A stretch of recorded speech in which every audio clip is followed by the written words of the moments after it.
Million offer. Walton fridge কিনে পেতে পারেন 20 লক্ষ টাকা। রয়েছে কোটি কোটি টাকার নিশ্চিত উপহার। আসন্ন জাতীয় সংসদ নির্বাচনে অংশ নিতে বিএনপি এবার ভিন্ন ছকে নিজেদের পথ পরিক্রমা সাজাচ্ছে। দলের সাংগঠনিক ব্যবস্থাপনা এবং নির্বাচনী প্রস্তুতি ঘিরে বিএনপি সাবেক রাষ্ট্রপতি জিয়াউর রহমানের শাসনামলের মতো এবার বেশ কৌশলী পথে এগোচ্ছে।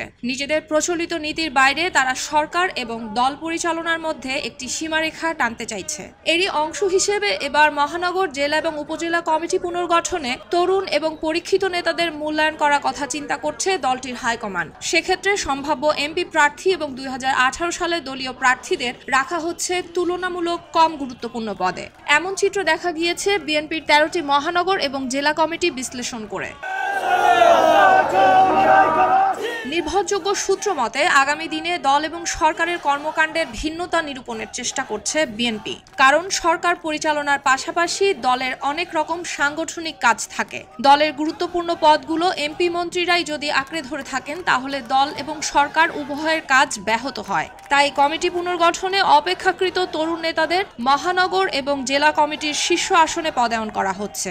আবার যারা দলের আগামী নির্বাচনে এমপি প্রার্থী তাদের অপেক্ষাকৃত ছোট পদ বা অনেককেই কোনো পদে রাখা হয়নি। এতে নতুন নেতৃত্ব উঠে আসার পাশাপাশি জেলা বা মহানগরে মন্ত্রী এমপিদের একক আধিপত্য কমে আসবে। ইতোমধ্যে দল এবং এমপি আলাদা করার ব্যাপারে প্রাথমিক আলোচনা হয়েছে। তবে দলকে সরকার থেকে পুরোপুরি আলাদা করে ফেলাটাও খুব শক্ত কাজ হবে। এ বিষয়ে বিএনপির স্থায়ী কমিটির অন্যতম সদস্য ডক্টর খন্দকার মোশাররফ হোসেন খবরের কাগজকে জানিয়েছেন, এমপিদের দলীয় গুরুত্বপূর্ণ পদে রাখা হবে না, এমন কোনো নীতিগত সিদ্ধান্ত হয়নি। তবে গণতান্ত্রিক দল হিসেবে নির্বাচন কেন্দ্রিক একটি প্রস্তুতি সবসময়ই দলে থাকে এবং সেক্ষেত্রে সেই অনুযায়ী এখন দলীয় নেতারা কাজ করছেন। অন্যদিকে আরেকটি দলীয় সূত্র জানিয়েছে, রাষ্ট্রপতি জিয়াউর রহমানের সময় যারা দলের সংসদ সদস্য বা মেয়র নির্বাচিত হয়েছিলেন তারা দলের দায়িত্বে থাকতেন না।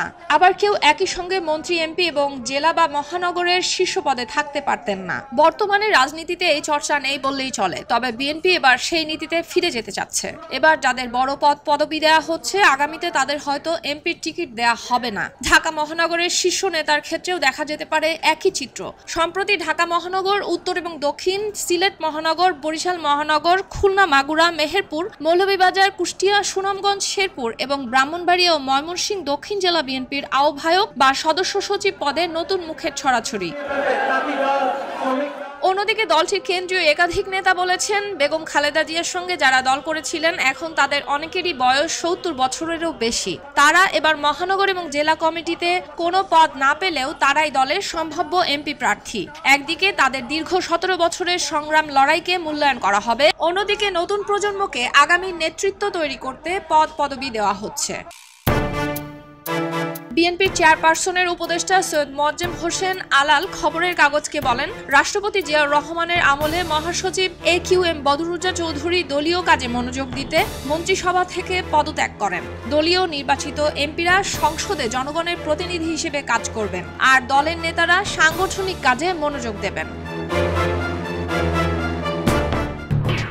এলো খবরের কাগজ, নিখাত, নির্ভীক, নিরপেক্ষ।